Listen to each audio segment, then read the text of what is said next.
कल हमने बात करी थी कि गुरु बिना आध्यात्मिक यात्रा संपूर्ण नहीं हो सकती, लेकिन ये आवश्यक तो नहीं कि सभी मनुष्यों के जीवन का ध्येय आध्यात्मिक यात्रा पूरी करना ही हो।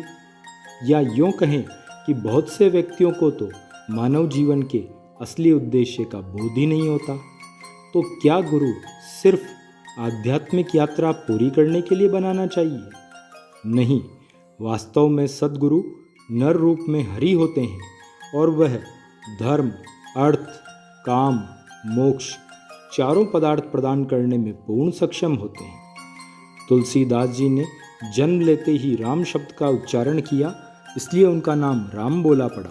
अर्थात उनके जीवन का उद्देश्य प्रारंभ से ही निश्चित था। फिर भी उनकी पत्नी के प्रति आसक्ति जग विख्यात है और उसी पत्नी के माध्यम से उन्होंने अपनी आध्यात्मिक यात्रा पूरी की।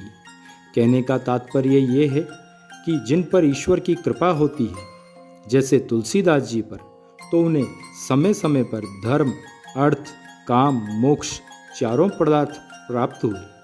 इसी प्रकार महाराज जी ने भी कभी किसी को गृहस्थ जीवन का त्याग कर वैराग्य का रास्ता नहीं बताया। यहाँ तक कि उन्होंने तो स्वयं गृहस्थ जीवन के सारे दायित्व पूर्ण किए। महाराज जी ने कितने ही रंग को राजा बनाया, अर्थात जीवन निर्वाह के लिए धन प्रदान किया, कितनों के विवाह करवाए, कितनों को संतान सुख प्रदान कर उनके वंश आगे बढ़ाए। महाराज जी तो बस इतना कहा करते थे, ईश्वर का नाम लो, बाकी तुम्हारे सारे काम वे स्वयं करेगा। जबकि सत्य ये है कि करते स्वयं महाराज जी ही हैं। बस ईश्वर का नाम ले वे लोगों को सन्मार्ग व भक्ति का रास्ता बताते थे। जय सिया राम।